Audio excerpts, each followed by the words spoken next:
Hey everyone, welcome back. So for this deep dive, we're going to jump right in and unpack some of these common English word misuses that we've been seeing based on these materials you sent over. That's right.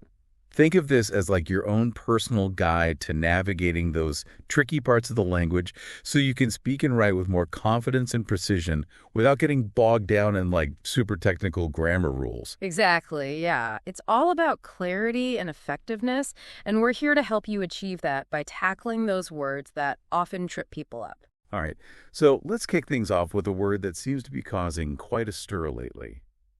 Literally. It popped up a lot in the materials you sent, and for good reason. It's one of those words that's constantly being debated.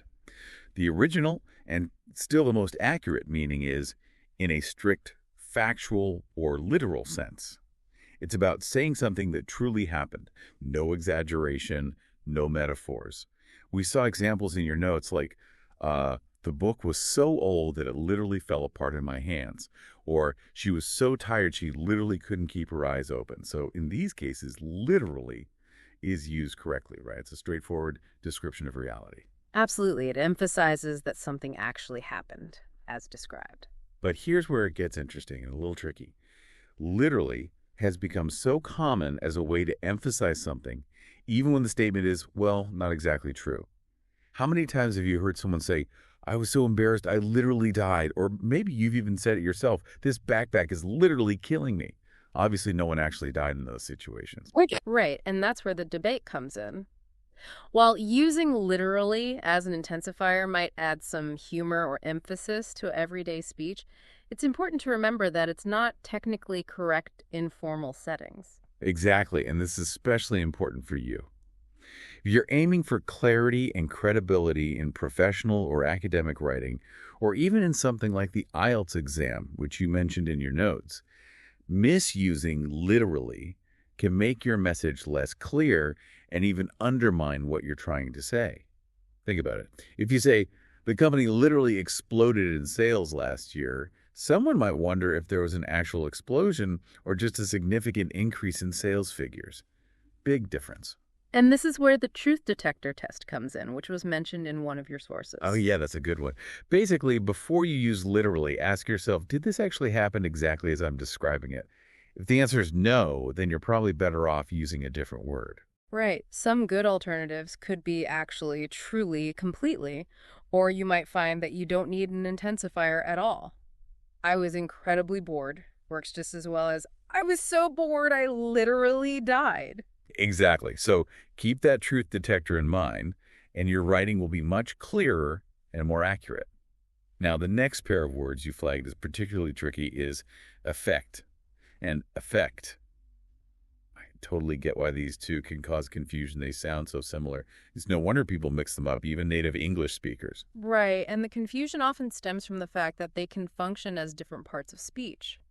Affect, for instance, is most commonly used as a noun. As a noun, it refers to a result, an outcome, or a consequence of something.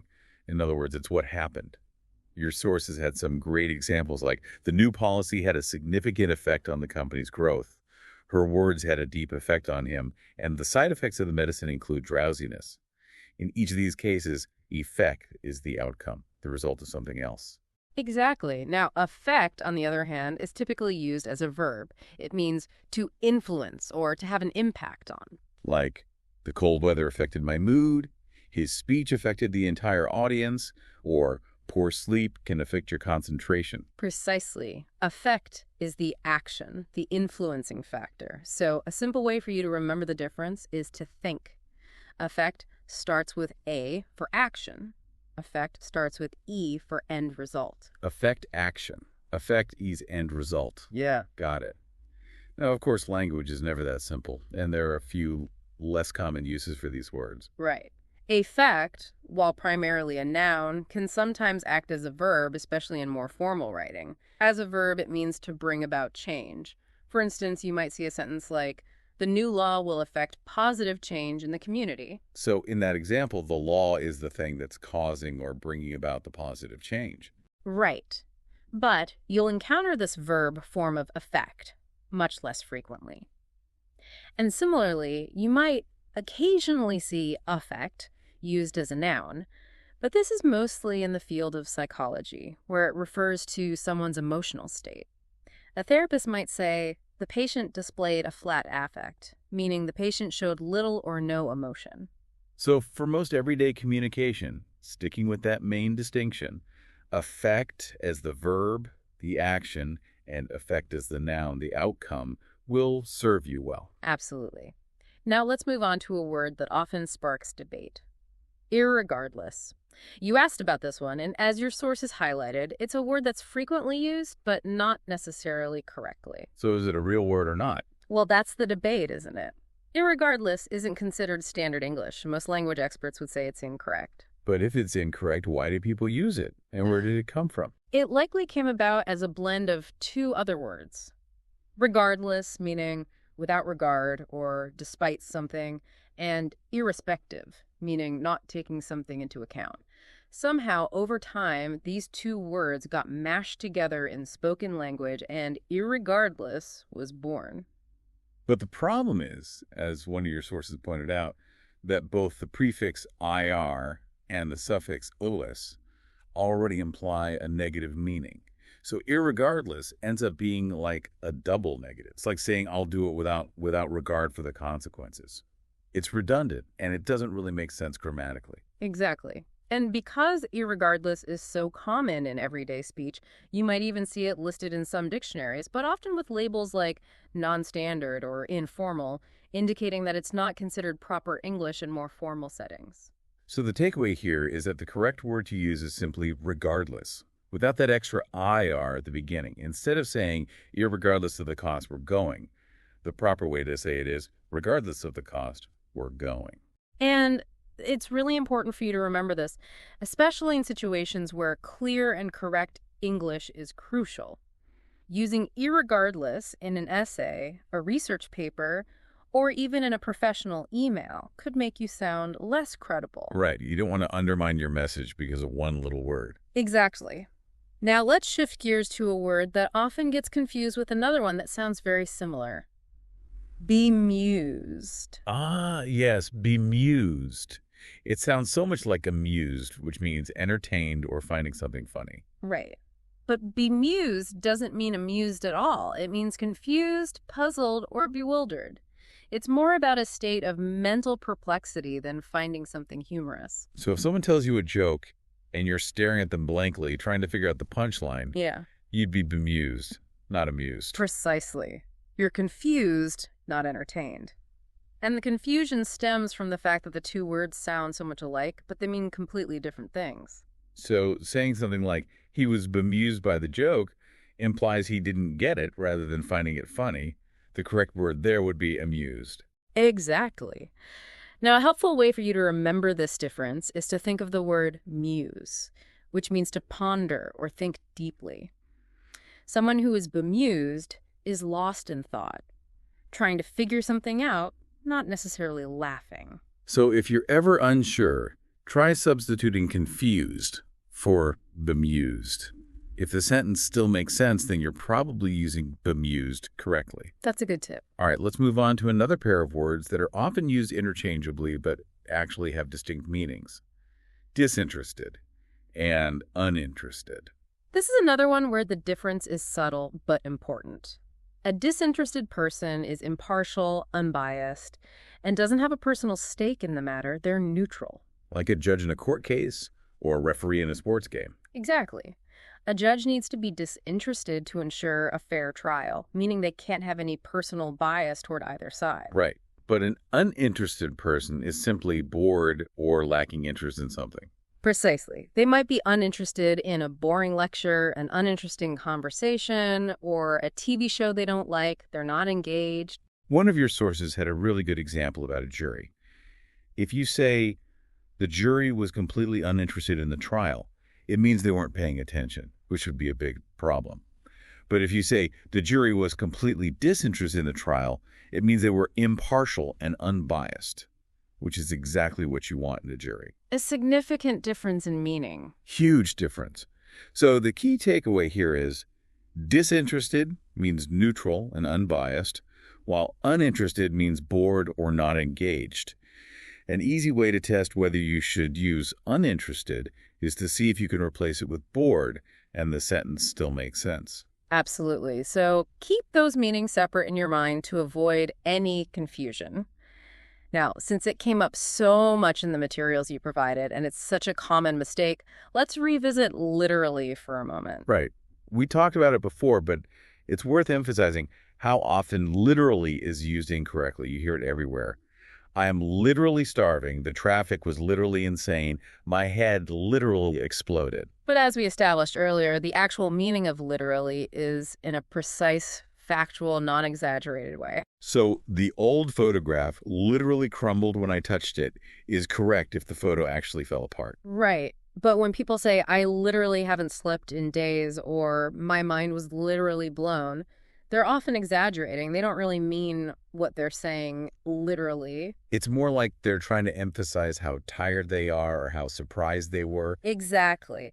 The word they should be using in those situations is figuratively, but literally, just seems to roll off the tongue more easily. And while some dictionaries are starting to acknowledge this more exaggerated, informal use of literally, it's still important to use it correctly, especially in formal writing or speech. Definitely.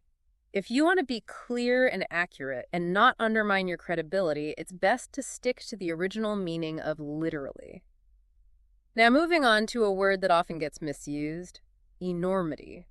You mentioned that you've heard people use it to describe something that's simply very large, like the enormity of the stadium was impressive, or we were overwhelmed by the enormity of the tasks at hand. Yeah, I've definitely heard that too. But that's not really the correct way to use enormity, is it? Right. While enormity might sound like it simply refers to size, it actually has a much more specific meaning. It refers to great wickedness or extreme evil. It's about the moral gravity of something awful, not just its physical size. So a correct usage would be the world was shocked by the enormity of the crimes committed during the war, or the enormity of the betrayal was hard to comprehend. It's about the terrible nature of something, not just its scale. Exactly. And the confusion arises because enormity sounds so much like enormous, which does mean very large, but enormity carries a much heavier weight. So if you want to talk about something that's simply huge, stick to words like massiveness, hugeness, vastness, or enormousness. But when you want to convey a sense of great evil or wickedness, that's when you use enormity. Precisely. Think of it this way, you. Enormity is reserved for things that are morally wrong or horrifying, not just big. All right, let's tackle another pair of words that often get mixed up. Infer and imply. It's common to hear people say, I inferred from his tone that he was angry, or she implied that I was wrong. But that's not quite right, is it? Right, those are common mistakes. Infer and imply actually come from different directions in communication. Okay, so break it down for us. To infer is to draw a conclusion based on evidence or reasoning. It's what the listener or reader does.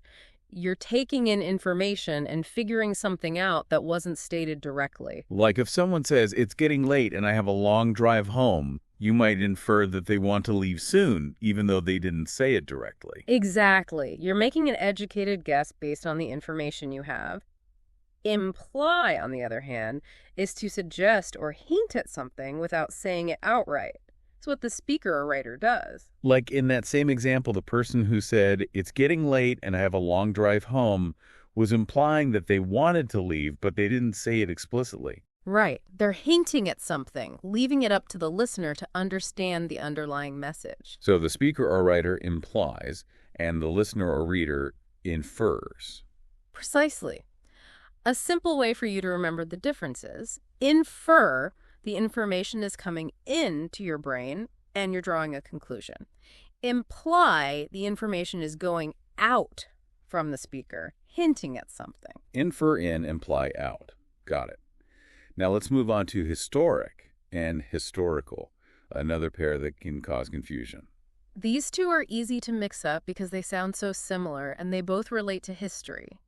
But historic refers to something significant or important in history, something that had a major impact or is particularly noteworthy. Like the signing of the Declaration of Independence was a historic event, Or Neil Armstrong's walk on the moon was a historic achievement. Exactly. Those are events that changed the course of history. Historical, on the other hand, simply means related to history, regardless of how significant it is. Like, she's writing a historical novel set in ancient Rome, or the museum has a collection of historical artifacts from the Victorian era. Right. It just means that it has something to do with the past. It doesn't have to be a major world-changing event. So, historic implies significance, while historical is more general. Historic is for the big, memorable moments, and historical is for anything related to the past. Precisely. So, choose your words carefully, depending on what you want to emphasize. Okay, let's look at everyday and everyday. It's just a space that makes the difference, but that space changes the meaning completely. Right. Every day, as one word, is an adjective that means common, ordinary, or routine. It describes something that happens regularly or is part of daily life. Like, traffic jams are an everyday occurrence in this city, or wearing comfortable shoes is important for everyday activities. Exactly. It's about the kind of thing it is, something commonplace or routine. Every day, on the other hand, is a phrase, two words, and it functions as an adverb. It means each day and refers to something that happens daily. Like, I go for a walk every day, or she checks her email every day before starting work. It's about the frequency, how often something happens. So the key difference for you to remember is every day describes the nature of something, while every day tells you how often something happens. Every day for the what, and every day for the when. Exactly. Now, let's move on to complement and complement, two words that sound almost identical but have very different meanings. This is another one that trips people up all the time. Yes, it is. Compliment is all about praise or flattery. When you give someone a compliment, you're saying something nice or expressing admiration. Like, she received many compliments on her new haircut, or he complimented her on her excellent presentation skills. Right. It's about expressing positive feedback or appreciation. Compliment, on the other hand, means to complete or enhance something else, making it better or more whole. Like, the red wine perfectly complements the steak, or the colorful throw pillows complement the neutral sofa. Exactly. It's about things that go well together or enhance each other. So compliment is for words of praise, and complement is for things that go well together. Precisely. Keep those meanings distinct in your mind to avoid any mix-ups. And finally, let's tackle one of the most notoriously confusing word pairs in the English language. Lie versus lay. Ah, yes, lie and lay. The bane of many an English speaker's existence. Even native speakers get these mixed up all the time. It's definitely a tricky one, but understanding the difference can greatly improve your grammar and make your writing much clearer. So let's break it down. Lie is an intransitive verb. That means it doesn't take a direct object. It means to recline or be in a resting position. You lie down. It's something you do yourself. The different forms of lie are lie, lay, lain. So I'm going to lie down for a nap. Yesterday I lay down for a while, and I have lain down for an hour already. Right. Now, lay, on the other hand, is a transitive verb, meaning it needs a direct object. It means to place something down, to put something in a certain position. You lay something down. Exactly. The forms of lay are lay, laid, laid. So I will lay the book on the table. Yesterday, I laid the keys on the counter, and I have laid out all the ingredients for the recipe. So the key difference here for you to remember is whether there's an object involved. If you are reclining or resting, you lie down. If you're putting something else down, you lay it down. That's a good way to remember it. If you're unsure which word to use, ask yourself, am I putting something down or am I resting? Your answer will tell you whether to use lay or lie. So think. Lie down, lay something down. Exactly. And with that, we've covered some of the most commonly misused words in the English language. Hopefully, by understanding these subtle but important distinctions, you'll be able to communicate more clearly and confidently. Absolutely. It's all about precision and clarity. Now it's time for you to do some self-reflection. Think back to your own writing and speaking. Have you been misusing any of these words? If so, don't beat yourself up about it. Language is constantly evolving, and these nuances can be tricky. The important thing is to be aware of the correct usage and to strive for accuracy. And as we wrap up our deep dive today, here's something interesting for you to consider, Given how important these distinctions are for clear and effective communication, how do you think the rise of informal online communication, like texting and social media, is influencing the way we use language in other contexts? Are these more formal distinctions becoming less important, or are they still crucial in certain settings? It's something to think about. That's a great question and one that's worth pondering. As always, we encourage you to keep learning and exploring the nuances of language. Until next time, keep those dictionaries handy.